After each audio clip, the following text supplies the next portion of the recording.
Powered by Riverside FM.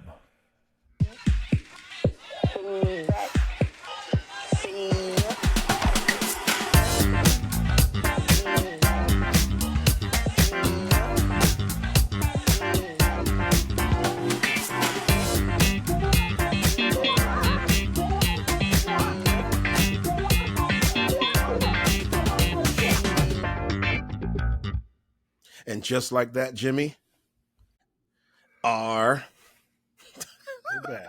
We're back. And we have OPL Recaps exclusive. Some of you may recognize the gentleman on the screen. He is a deputy, a corporal, a father, right? He is a canine extraordinaire. If you could please, give him a little hand clap for the very illustrious Corporal Devontae Carr.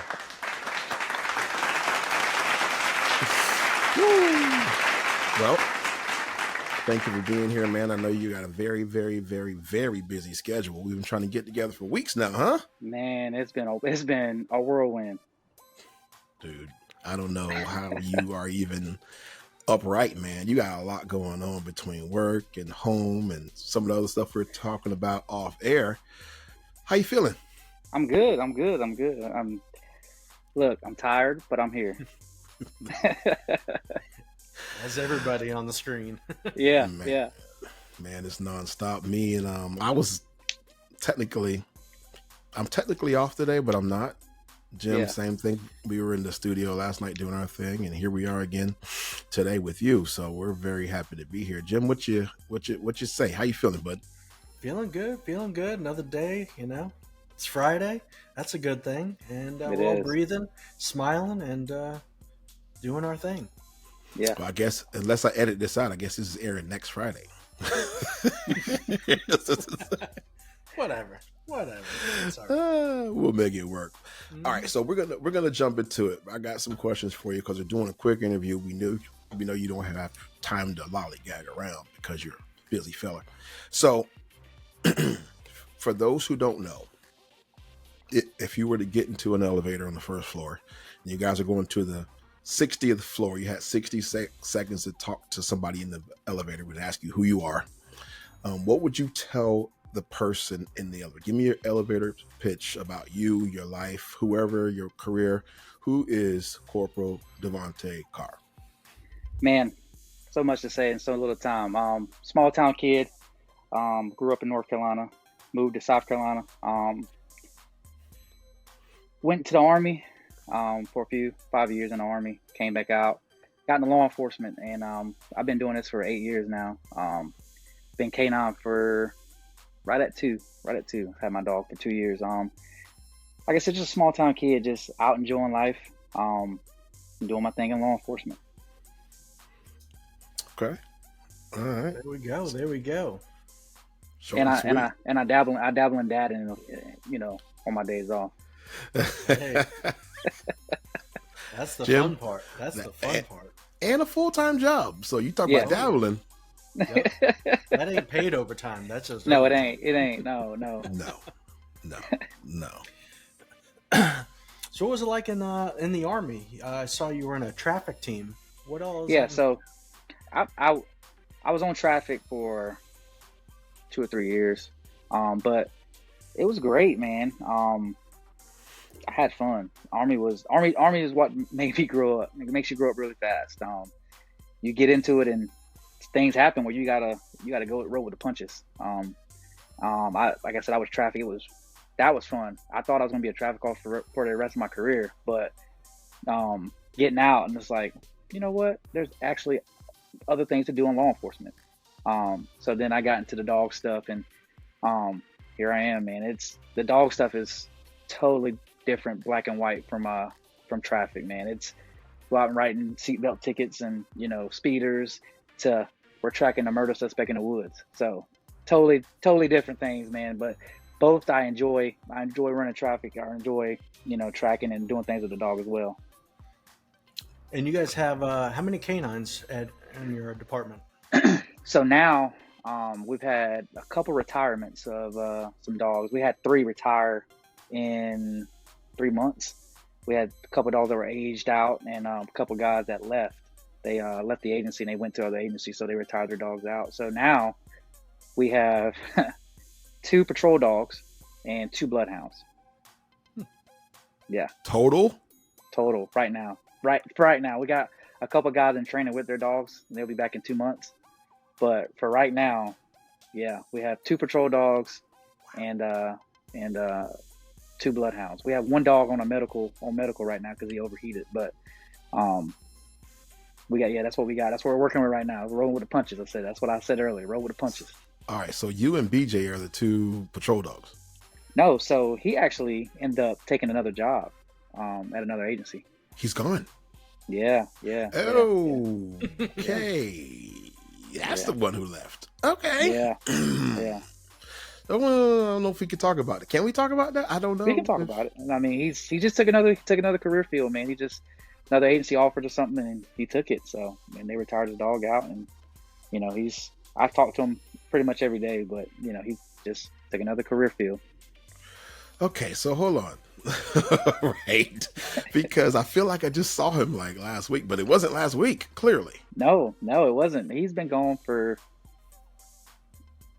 2 or 3 weeks now. Okay, so it was at least 2 or 3 It's still fresh. It's still fresh. Oh, that sucks, man. I didn't know that. Cut me deep. He cut me deep. Yeah. So that's my buddy, man. That was one of my go-tos, and right. He's doing what's best for him in his career. So I can't be mad at him. I only can be mad at the friendship part. So I tell everybody the same thing, man. Do what's best for you. Do what's best for your career. Right. Can you say where he went, or is it a secret? He went to he went to Charleston County, which it's one of our neighboring agencies. Actually, we border Charleston County, so it's like an arch rival. Really? Yeah. So yeah, it's like he went to the dark side. Yo, that's wild. So they've been obviously have been recruiting him. Is he from that area? What's the deal so he started out. We all kind of started out over there in that county. So he started the same place I started at when I started law enforcement. We started at North Charleston Police Department, and so we're familiar with a lot of guys, girls and guys that work over in Charleston County, North Charleston Police Department. So, we just and with K9, you kind of you link up with everybody. Right. And so he just, we knew some people, and he was just like, well, hey, I got an offer, and he talked to me about it. I was like, hey man, you gotta do what you got to do, bro. And he said, all right, well, I'm gonna let everybody know I'm gonna take the job. I said, do your thing. Wow. All right. Breaking news to me. Breaking news. Yeah. Not everybody else, but you know what? I'm assuming because he's not a social media guy, right? Really? Nah, he's not too big on social media. Like he had a little Twitter, but like he didn't really dabble in that Twitter stuff all like we did. Right. So a lot of people probably don't know that outside of your agency and his new agency. So yeah. Shoot, maybe we should get this out tonight, Jim. Break the news. I don't know. Just go ahead and hit the send button. Just don't full send. Just Full send, right? That is awesome. Good for him. Yeah. Man. Shout out to former K9. Was he a corporal or was he just? He was a corporal. Corporal. He was a corporal. BJ Nelson. Interesting fact. And Jimmy, you were there when we had our meet and greet for Daytona last year. One of the questions people asked us was, who was our favorites from the show? And I don't want to start no controversy here, present guest excluded. I said this, present guest excluded is what I said on the stage. I said that BJ I liked the way BJ policed, so I shouted him out at the meet and greet. Yeah. A lot of people were throwing around names. Some people said Carli. Some people said Addie. You know how that. Everybody got favorite. Nobody said Mike Bryant. That's all I'm saying. I'm in a Corporal Carli Drayton shadows right now. That's what I call it. I'm in the shadows. Bro, I feel like we all are. Hey, listen. when I do my little deep dive on people we're going to interview, and I type in your name, her name comes top of the list above yours every time. I'm just like, what is going on here? And then I was like, oh, okay, this makes sense because you guys are together. Every time I go out, even if I go out alone, man, I go out alone, I'll be walking around, somebody comes up, they're like, are you Carli's? Like, yeah, you got me. Red-handed. That's me. That's me. I am. That's fantastic. Yeah, we talked about that. That's crazy, man. Yeah. All right. So here's another question for you. We did, like I said, we're doing our research. Berkeley County Sheriff's Office. The sheriff is Dwayne Lewis, correct? Correct. Okay. He's been the sheriff for about how long? I think since 2016 or 2015. Okay. He's done 2 full terms and he had a half a term. So, yeah, I think since 2015 he's been our sheriff. Sounds like he's pretty good. Is he locked in, or you got any competitors? Yeah, man, he's his last election he had. He ran unopposed. So, nobody wanted to fight that fight. So he's the man, and he's great to work for. Yeah. Okay. And Jimmy can attest to this. I mean, we've talked to Braylon a couple of times on here, and also talked to Bryce, and they love their sheriff, like Sheriff Lott, and now Sheriff Lewis. Sheriff Lott, yeah, man. Yeah, it's a couple guys, it's a couple sheriffs that in the state that has that name, and I feel like our Sheriff Lewis, is one of those guys that when you think about South Carolina law enforcement, his name kind of pops up in that realm of like, hey man, like that's the guy, So, gotcha. We've gotten a lot of people off his name that want to come work for us because they know he's a great guy to work for. Like I said, I've been here since 2019, and they've treated me like a son. They come up to you, they're personable. They come up to you, hey, how you doing? Hey, I've seen what you did out there on the street. Hey, good job. Keep up the good work. We were out on I was out on baby leave, and we went to an event on baby leave, and he comes up and he says, when are you coming back to work? I need you. I'm like, that's the stuff that we like to hear. We don't do this job for pats on the back, but when you hear something like that, it's like, all right, let me go do my job. That gives you that little bit of oomph, to go back and like, let me go back and hard charge for my guy. People don't realize just the little things, the little compliments are just like, motivation just to keep grinding and going hard. Right. It's just right. Some days you get up, man. You get up and you roll out that day. You're like, God, here we go. Yeah. And you go see them, and they say, hey, man, hey, good job. I see what you're doing out there. I notice what you're doing out there. Keep it up. And you're like, all right. The next day you wake up, you're like, let me go out and I gotta go out.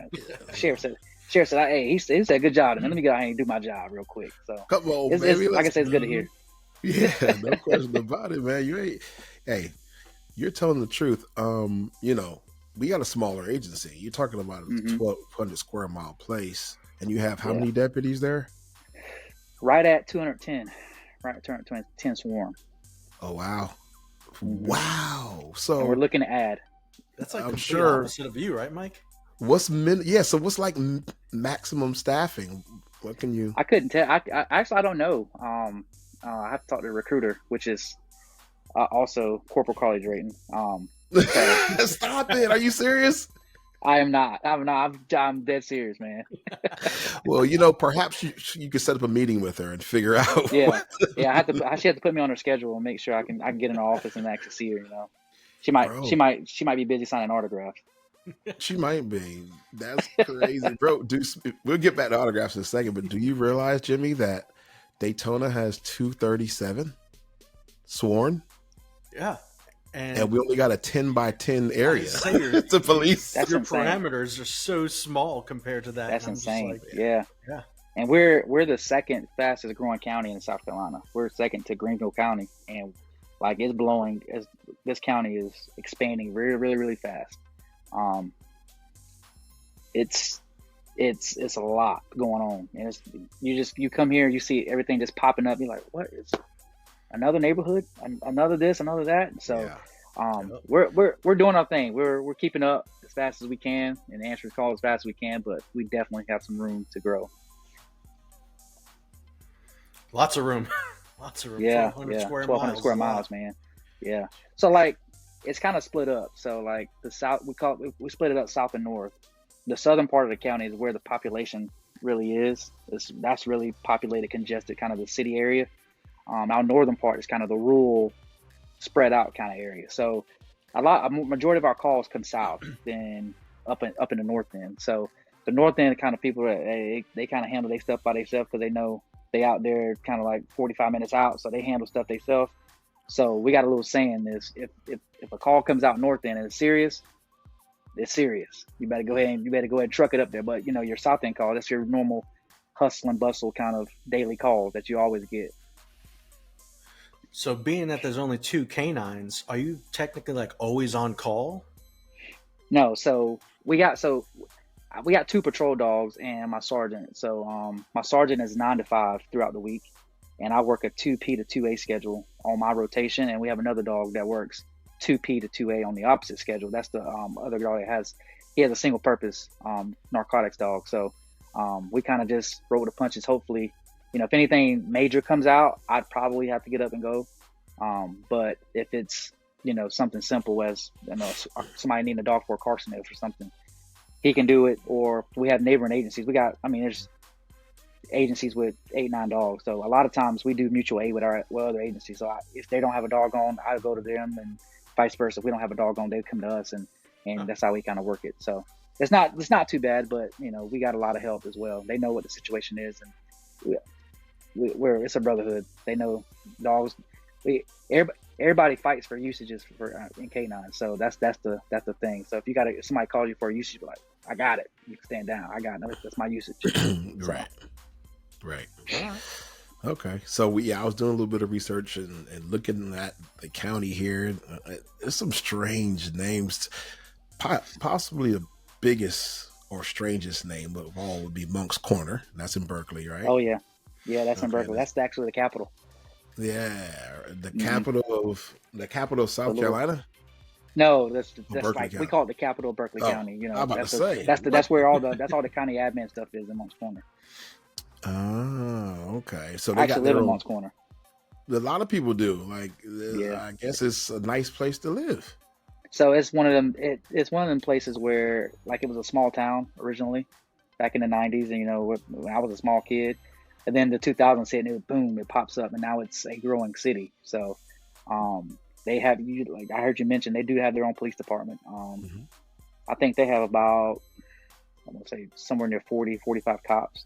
So they're not as big as us, but they manage, most of the city parts, and we kind of get the outskirts of them. And like I said, it's a mutual thing. Like if they need some help from us, or vice versa, we're there. So, we get the job done at the end of the day. No question, Jimmy. I think a few episodes ago, I guess, when they had that big fight, that was Monk's Corner PD, where the officer was down when he got hit or something. Yeah. I'm pretty sure it was. Jacobosi responded. Yeah. It was roller skating rink or some kind of little thing over there. Yeah. It was wild. It was wild. That was a situation. I was like, somebody going to jail tonight. Yeah. So Monk's Corner. Around my handcuff. Right. You got Monk's Corner, like Goose Creek. I'm hearing names like Cane Bay and so Alvin Goose Creek. Goose Creek is actually the bigger city on the south end. Monk's Corner is the north end of the county, and Goose Creek sits on the south end. And that's a very big city too. I think they're close to 100,000 people, and there's probably somewhere near 60 or 70,000 people. But Cane Bay, we just moved from Cane Bay. Cane Bay is actually a subdivision, but it's called like a master plan subdivision. So they built the neighborhood. Of course, they have little subdivisions inside that neighborhood, and they built a elementary, middle, and high school because they wanted the idea of you move in this neighborhood, your kids go to elementary school with the same kids through elementary, middle, and high. But that place is massive. That's one of the reasons we moved. It was so big, and the traffic was it was terrible getting in and out of there. Because that's the number one area people want to go to when they come to Charleston. That's where they want to move at. They want to move to Cane Bay, and I guess if you Google Berkeley County, Cane Bay pops up pretty fast. All right. Yeah. Everything's growing so fast. It's just nonstop, just like Listen, Florida. it's Holy cow. yeah. I mean, if there's space to put something, they will put it. Yeah. Yeah, it's crazy. I mean, how many apartment complexes just popped up out of nowhere, Mike, on LPGA? Just like 6 or 7. I was like, wait a minute, I've been here 6, 7 years. Where all these came from? Yeah, it's crazy. My question is, I look at them, I said, whose jurisdiction is that? Right. right. Yeah, seriously, goodness gracious. Because that we got the same thing. We had about 5 or 6 as well just pop up, and at the same time, they're all building at the same time. I was like, this is getting out of hand. Yep. Who's renting all these places? That's what There's no way. Maybe I'm in the wrong business. I need to get in the apartment business or something. Crazy. Oof. I think that'd be a mess. Yep. That'd be a mess. Mike, what do you got? All right, so Berkeley County, what kind of specialty units do you have besides obviously K9 and things of that nature? Because we don't see much else. Yeah, so we got our Marine Patrol division, and that's on the that's one of the things that you don't really see, but they do a lot. We have, if you looked on a map, it's a huge lake called Lake Moultrie that splits our county in half, and you can't go around it. You can't go through the lake to go up to the county, so you have to go around it. So it makes our trips to the top end of the county kind of long because we're going around the lake. So they patrol the lake, and then the lake connects to a canal called the Terrace Canal, and that runs out to the Cooper River, which runs out to the ocean. So they patrol all that. They patrol the lake up to the canal to the ocean and back. So that's all Berkeley County. We have our community action team. Those are the guys and girls that go out and, go into neighborhoods. They do community events and things like that. I won't keep name dropping her, but she dabbles in that as well. Yeah. Then we got our K9 team, and then we got our traffic division, which they have expanded a lot. They've got a lot of guys and girls in that now. 8 of them, 7 or 8 of them. We just added some motors. So we got 4 motors now, and they are out. I'm gonna tell you that. They are out. Yeah. And then I think the last one is warrants. We have a warrants division, warrants and civil processing division. So they go out and they serve out civil processing papers, and then the warrants, of course, they go out and serve those outstanding warrants. So those guys and girls that are hiding out, we got people to play hide and go seek with them, and they go find them. So, and then we just added another unit too. I forgot to give them a shout out, the intelligence unit. So we have them. We have the intelligence units and narcotics. So okay, got a few. Yeah. Got a few. I would have never known you guys had your own cat team. Yeah. So we had. So before I got K9, I was on. It was split up. It was cat team and it was a cops team. I was on the cops team, which was same thing as a cat. We did our community events and things, but we had like a side role to go out and saturate too. So we were like a saturation team / community actions team. So we did kind of both roles, but we got kind of short with numbers, and people started moving around, get promoted and things. So they kind of just made it into one cat team now. Oh. All right, I like it. So if you're looking for a job, you're not in the Daytona Beach area, hey, Berkeley, South Carolina, they're hiring. You guys hit there. Hit me up. I got a lot of flyers. Hit me up. Right. He's got a recruiter in his back pocket too. So hey, I do. All right.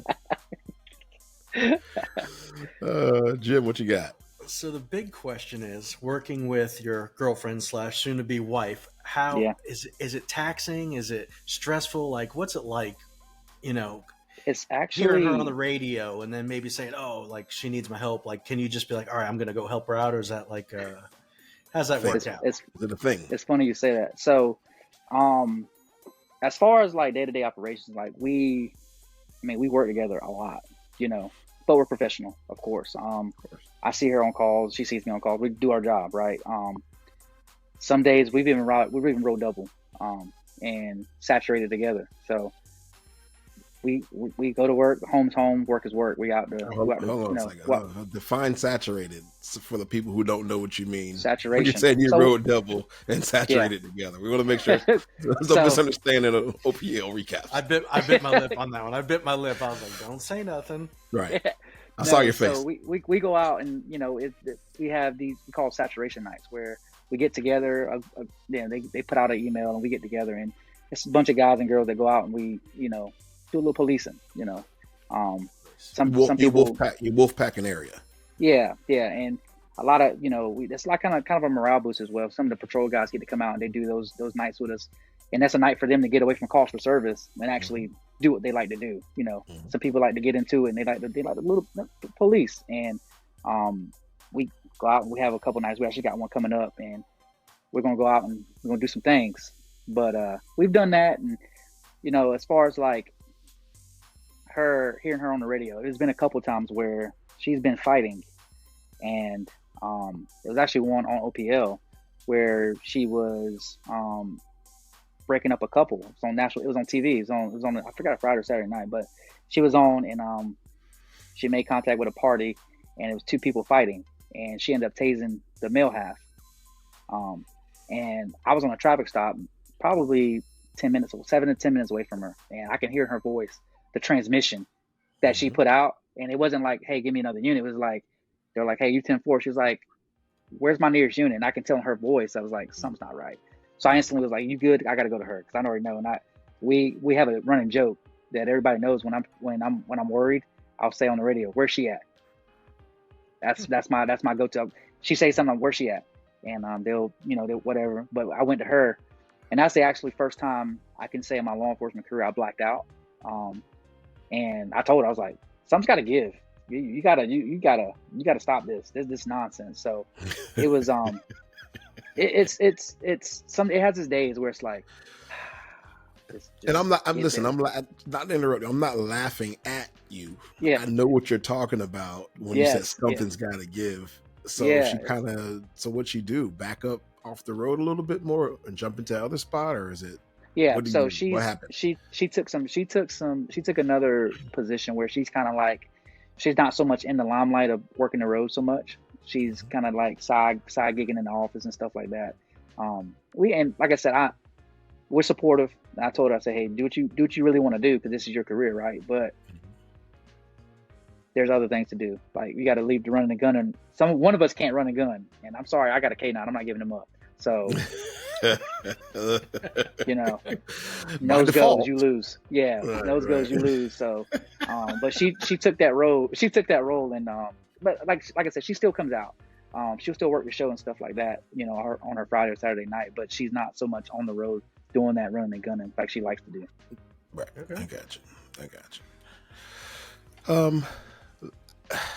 I don't want to really shift gears so much really quick, but I kind of want to talk about this call that you guys were on Friday night. And I think you know what I'm talking about, but if you don't know what I'm talking about, I want to play a little bit of this video for you, and then you just tell me what's going on here, because woo! All right, here we go.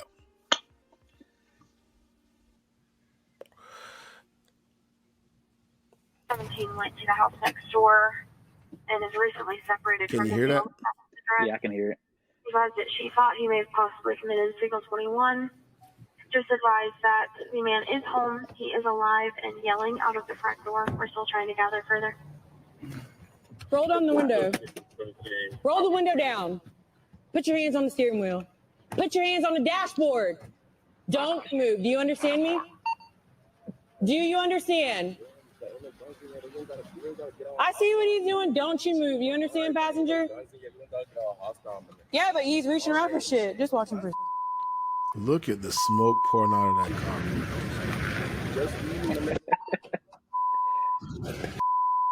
Face away from me. You hop out. Turn around. How about? All right, I'm gonna stop it right there. Okay, let me stop it for a second, dude. What is going on? Is this a party of some sort? What's going on? Walk it down for us. So that's an event hall. They have these these places where they just throw events at. That's ironically, that's the same place where she had the taser incident. She tased a guy. She tased a guy on the previous show at that same place in the parking lot. It's starting to be a problem, because they're starting to have events there more commonly, and they're starting to be just a nuisance. So we just got a call for we were responding to a call for guys with guns with masks on. They said they had some AR style rifles and pistols with masks on in the back of the parking lot. So we pull in, and I'm slow rolling through trying to find the car, and guy stops me and says, "Hey man, they're back here in that back corner, and they're strapped up like they're about to go to war." I said, "Okay, let's ride." So we mosey on back, and she says I'm the hothead, but she gets it in herself. So we get up, and I'm like, what? I'm trying to still process as I'm getting out of the car. Like, what is going on? So are we out with the car? And then I see the smoke pouring out. I'm like, okay, all right. So let me just get up here so we don't start. It's not a problem. So I get up there. They were sitting back there with some kids. They were sitting back there hotboxing in the back of the parking lot. And when she walked up to the car, he started reaching, trying to hide the weed under the seat. So that's why she kind of got antsy with him, because she's like, "Hey, bro, like, let me see it. I need your hands." And he's reaching. So we get him out. They're just trying to be a little bit tough guys. I try to detain one guy. He kind of shoves away from me, and I'm like, "Hey, bro, it's not the time. Come on, let's just handle what we got to handle." We get him detained, and actually, it was the car behind us. It was a silver, I think, a Impala that was behind us. That was the car they were talking about. So we ended up getting out with them. They were doing the same thing, hotbox in the back of the parking lot. We ended up searching them, but nothing really. We didn't find anything, so I don't know if they got rid of the guns or whatever before we got there. But we ended up letting them go and kind of just flushing that party out, because if you let them stay there, it's going to get rowdy. What we're trying to prevent is the shooting, because we all know, like, the later it gets at night, and the longer people sitting around drinking smoke, incidents happen. So we're just trying to prevent anything, and we kind of got to go in there as a force, because if you go in there as one or two people, they were coming out of woodworks on it. They were just walking up behind us and stuff like that. So we're just like, y'all need to clear it out. It was actually a graduation party. They were one of the local high schools had some students graduate from the high school, and they were throwing a graduation party. So wow. I can tell you right now, those are some very dangerous situations. We've all been there, but it's striking to me that we're celebrating achievements by getting drunk, getting high, pulling guns, right? And attracting ourselves to law enforcement. You would think you want to, it's just unfathomable to me. I've never had that situation. Even when I was in high school, college, I never attracted law enforcement. People would do their thing, but it's like, I don't got guns and I ain't doing all this crazy stuff. What am I trying to accomplish here? So hats off to you guys. Y'all handled that very well. It was comical. The amount of smoke coming. I was like, maybe it was a vape, because they're like, no, they were hotboxed. That makes sense. They were hotboxing that car up, man. They was getting it in. Yeah. Dude, the sketchiest thing to me is the ski masks. They love those ski masks. Hey, if you're hanging out with girls, how you making out in a ski mask? It's like, you see it. I've seen it more commonly, like, here recently. Like, they would be just walking down the street with ski masks. Like, it'd be broad daylight, 2:00 in the afternoon. You see a kid walking down the street with a ski mask. I'm like, what? How is that cool? What, like, aren't you hot? It's 96 degrees outside, and you got a ski mask on your face. Right. What? That's not to be used for what it's supposed to be used for. It's crazy. There's not much skiing going on in Berkeley, South Carolina. I can tell you that. It's not. It's not. Maybe if you're ugly, you wear the ski mask. But but other than that, like, what are you getting out of it? Nothing. Right. All right. So, question has to be asked. I don't know if I'm cutting on one of Jimmy's questions or not, but obviously, you're both on the show. You're both in the limelight. You're both taking pictures, kissing babies, signing autographs. What is the most unexpected feedback you've received, and how does it affect either your relationship or work? I think the most unexpected feedback is people on social media trying to give us parental advice. I've seen it so common on social media where, we'll both be out or both featured on the show the same night, and somebody will comment and say, Who's watching? Why are you both out? Where's your kid? Why are you both working? Like, because we both have jobs and we both work and we both have to get paid. Sorry. You answer politically if you answer, but that one over there, she'll say something. She gets sideways. Mind your business. Sideways. How about that? I'll be like, oh. I'll be like, wow. Yeah. She gets sideways, and she gets on me like, because I'll be typing something up, and I'll be like, oh, this is what I'm about to say. You good with that? And she'll be like, no, don't say that. Backspace this and say this, and I'm like, okay. So then she'll make me say the political correct answer, and then she'll go back behind me and be like, mind your business. You don't need to be in my business anyway. I'm like, why didn't I get to say it? I wanted to say it. You know. So, but I think out of everything, that's probably the most I feel like it's out of pocket. Like that's why we were so hesitant on even announcing the baby and anything on social media, because like the way we feel is she's a baby. She's not a part of the show. You know, this is not her thing. Her parents are in the limelight. You know, you can ask us any question you want because we're in the limelight, but leave her that respect to keep her in her place as a kid. You know, so eventually we knew it was going to get out and it was going to be shared and things like that. So we kind of got adjusted to it. Kind of got like okay with it, right? Is this what you're talking about right here? Heck of a post, man. Heck of a post. Cat's out of the bag, huh? Yeah, that's me. Good stuff. Yeah, man. That's Congratulations to you guys, man. I didn't get to tell you that. Man. Congratulations. Yeah, we both decided. That's when we both sat down and was like, look, you're not getting any smaller. People are going to notice. So they're going to ask you why you're not on the show. Like we gotta put out something to ease people's tensions, right? So we sat down and talked and kind of game plan. Was like, all right, let's rock and roll. Let's get with it. And as soon as we posted that, we felt like we broke social media. Yeah. And then I got is that Dylan Lee's baby? You know. Stop it. Yeah, we got.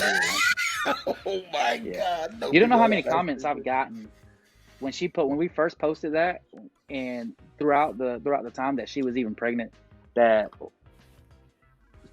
the baby's Dylan's. We're just faking being together because they don't want people to know that her and Dylan are really dating. And I was just like, you people are too into this show, one, and too into our personal lives, two, to even insinuate. Well, like you know, it's why do we have to fake? You know, what are we faking? You know what I mean? So, I've got that's probably the most ironic, like, crazy out of pocket thing somebody said. Like, they really commented and said. They commented and said, "Hey, that's Dylan's baby." I'm like, everybody wants to come up with their own conspiracy theory just to, you know, get their 2 minutes of fame. That's what it is. You know, everybody. I'm gonna say this, and you know, it's gonna go crazy. It's a shame, but that's what happens. Yeah, and it like to a certain point, it's like, okay, joke's over. Haha, I got it. The baby's not Dylan's. You know? Right. And then once we posted, I think she posted the baby somewhere on either her social media page or Twitter, and then you saw people like, okay, that kid does look like him. They're not lying. Like, yeah, I told you so. Exactly. How long did she work for? Not to get into her business, but before you had that conversation, like, hey, it's about that time, because we have a time frame in our agency. We let them work as long as they want. However, they have to make that decision, and if it's not safe, same thing with us, desk or another unit or something like that. Yeah, so same thing with us. They don't force her off the road or force her to like get out of work. She actually worked up until I want to say like 6 or 7 months, like till she's like until her pants stopped fitting. I'm gonna say that. Like one day she went to go put on her patrol pants. She's like, they don't fit. I was like, it's time for you to take a break. Wow. So once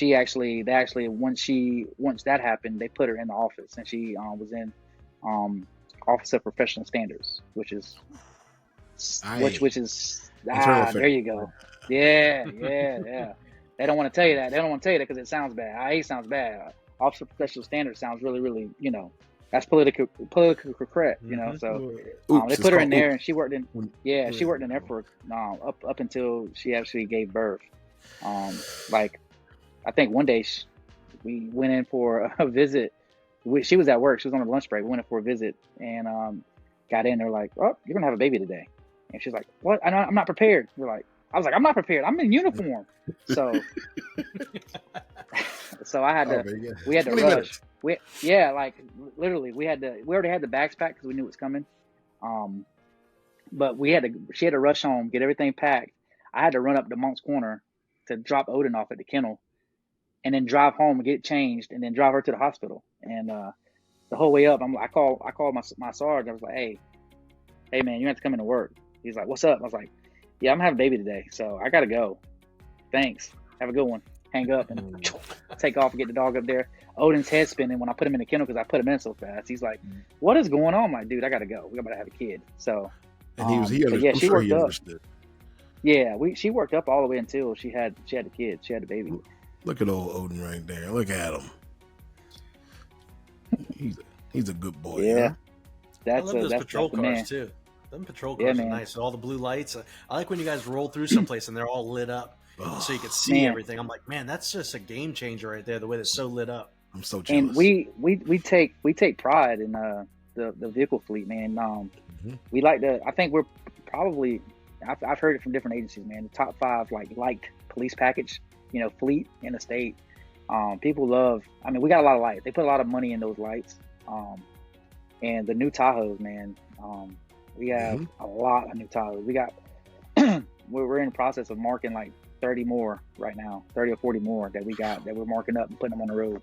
So, but yeah, I got that one when I got back with him, and I've had that I got that one that had 13,000 on it. Now it's got 50, but they're actually, man, I've driven the Crown Vic, I've driven the Caprice, I've driven the Charger, I've driven the old Tahoe, and I've driven now the new Tahoe. So I think out of all the cars that I've worked in, that's the easiest one to work out of, space-wise. Space-wise, and actually doing your job and trying to catch a car or something. The Crown Vic had a lot of space, but Crown Vic was low.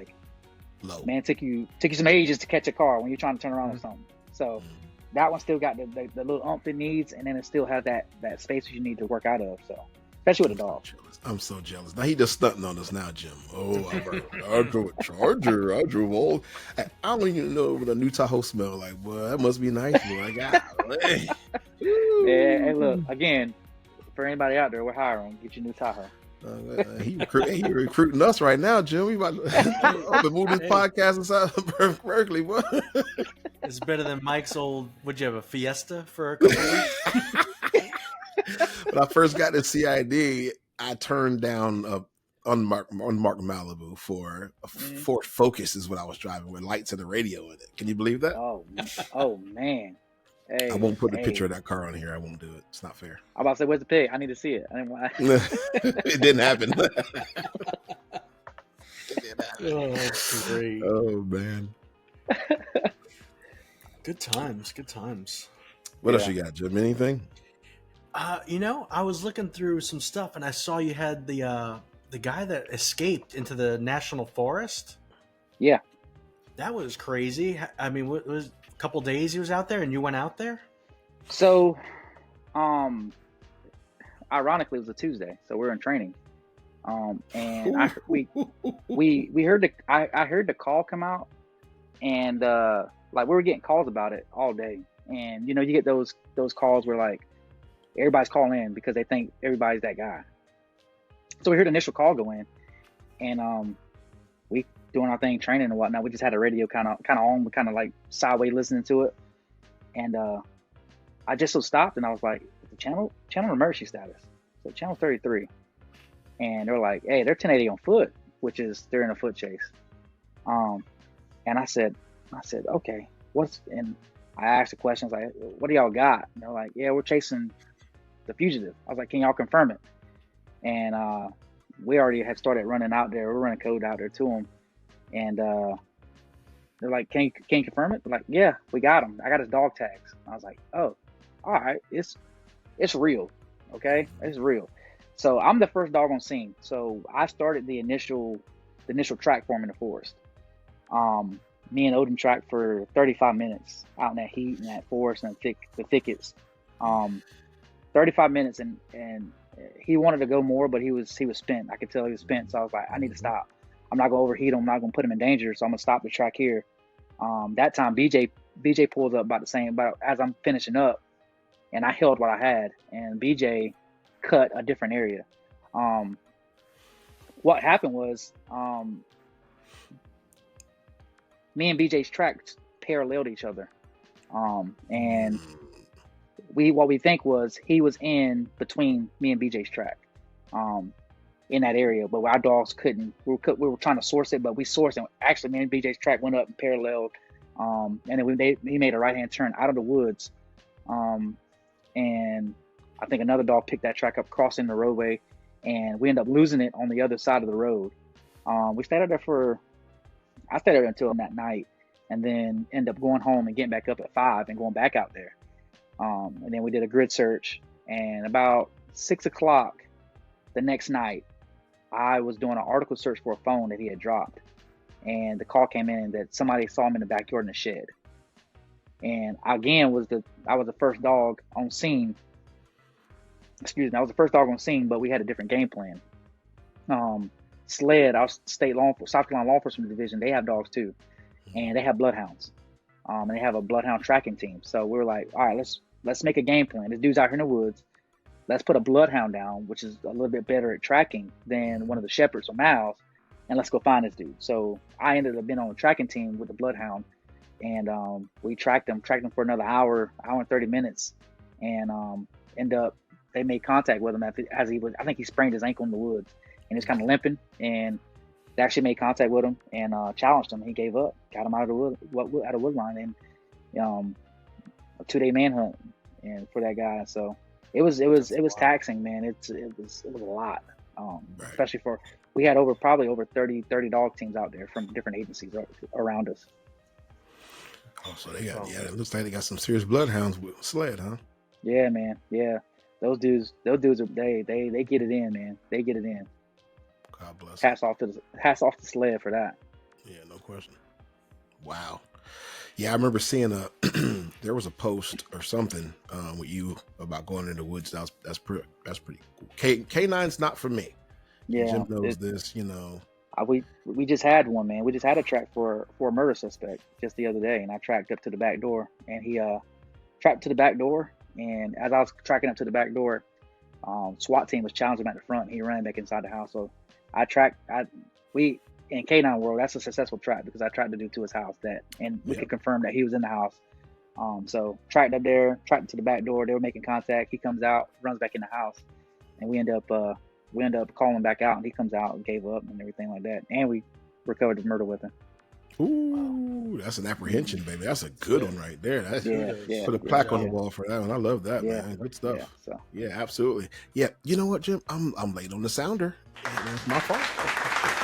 I'm late on the sounder. Forgive me for that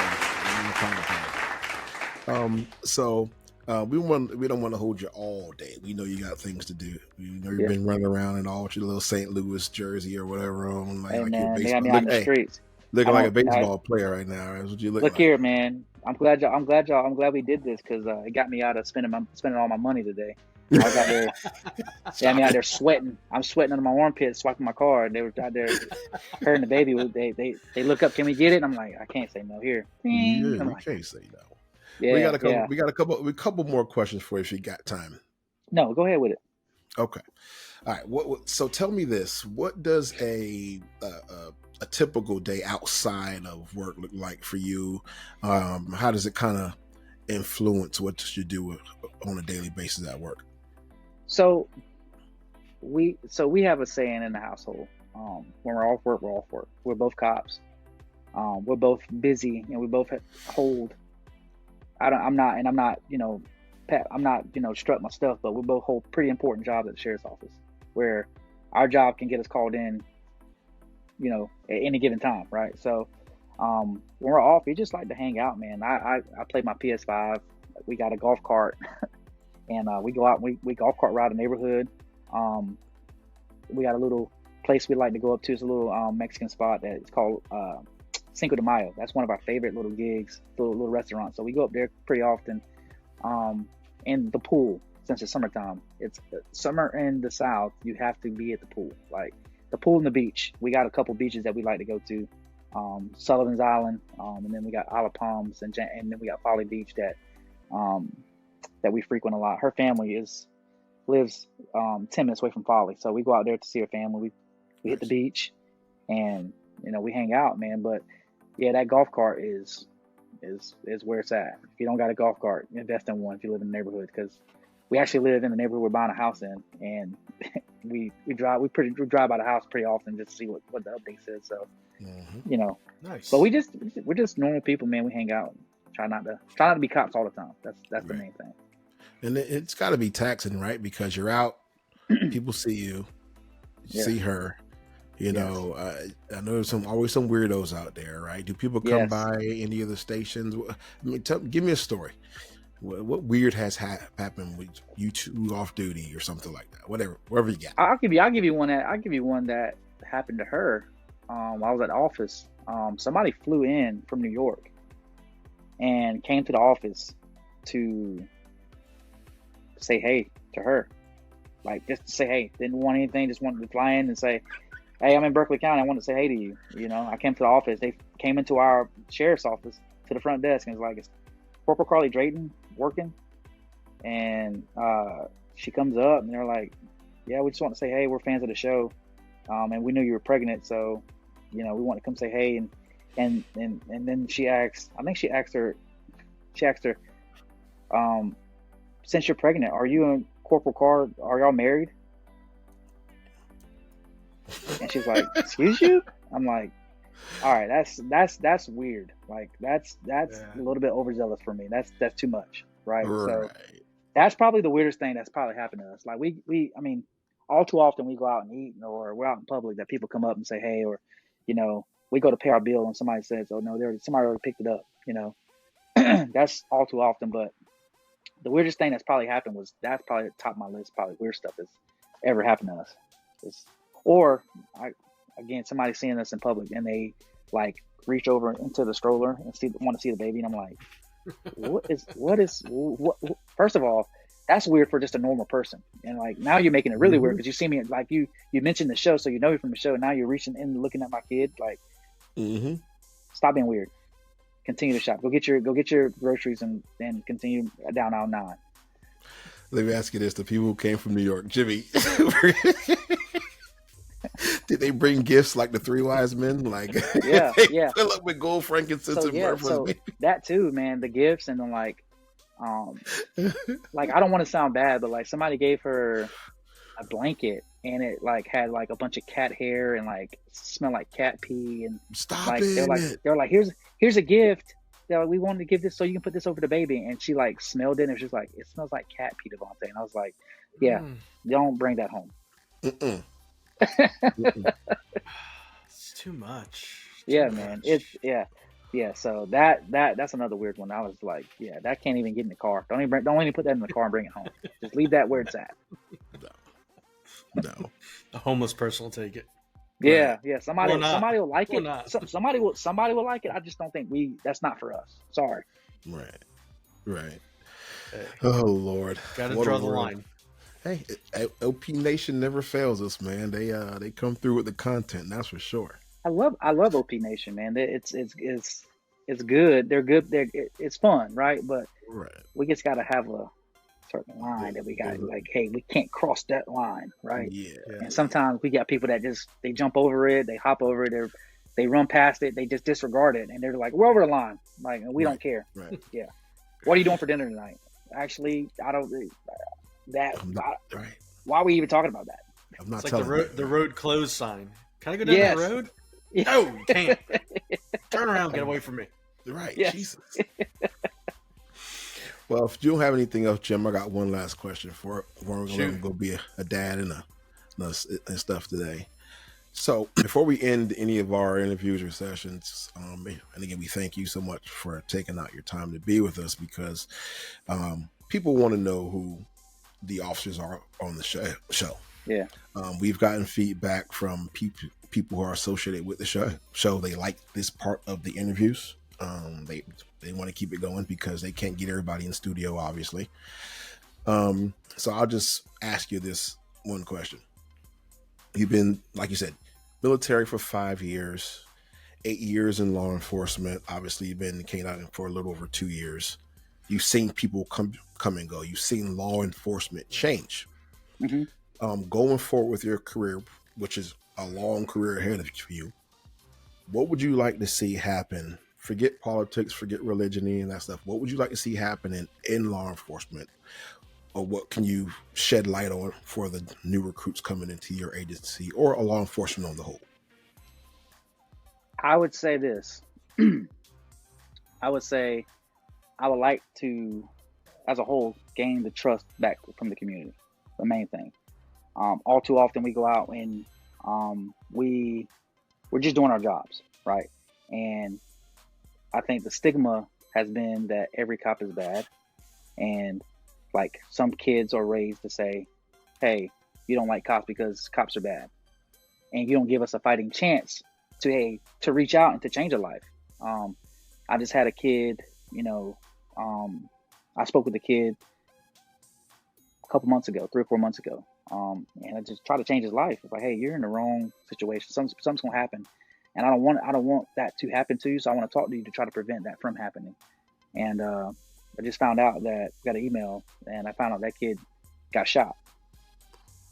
And that's why I say I want to shed light. I want to gain the community's trust, because that kid didn't trust me and trust my word that, hey, I'm gonna try to change your life, but you got to trust me to help you change your life, and you don't trust me. And like I said, unfortunately lost his life to gunfire. And we never want to see that. You never want to see anybody lose their life over something senseless. So I think for me, and I can speak for her too, we try to change as many lives as we can on every shift we go in. I'm a dog handler, and that's my primary function. But if I can change one life out of one shift, it makes a complete difference in law enforcement. And I think for the new recruits is to come in and learn and grasp what's going on. I think a lot of us, we get opinionated early on in our careers, and we have too much of an opinion. Just come in and kind of learn the game, and then formulate your opinion. I'll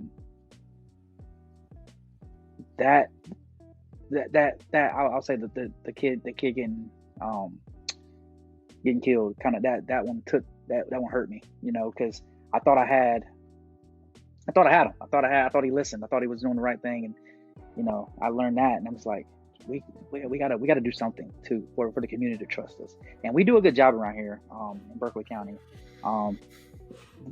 The public and the community trust our sheriff, and they trust the sheriff's office to do our job.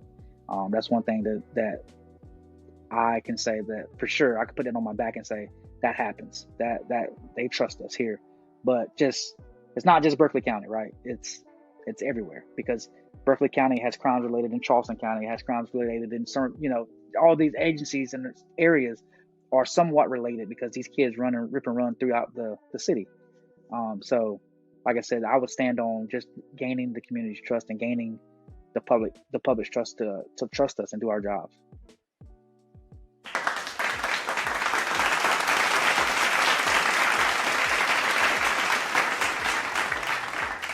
Well, I said it before. We put it on social media, and we'll say it again. And here's the post right here. We believe that Berkeley County Sheriff's is the most underrated department on official OPL. Change our minds, baby. Nobody's changed my mind yet. We call it Big Bert, man. Big Bert. Let's Big go, Bert. We call it Big Bert driving the heavy Chevys. Yeah, man. That's great. Bert does work, man. We appreciate you, ladies and gentlemen. Once again, give it up for the legendary Corporal Devontae Carr.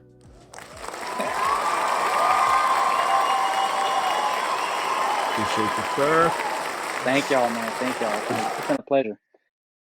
Thank you all so much for tuning in to another episode of OPL Recaps. Don't forget to like, share, and subscribe. We're here for all of your social media and entertainment needs. Where On Patrol Live is concerned, reach out to us. Let us know what you think. And don't forget, we are the men of the people, and this is the People's Podcast. Till next time, See it.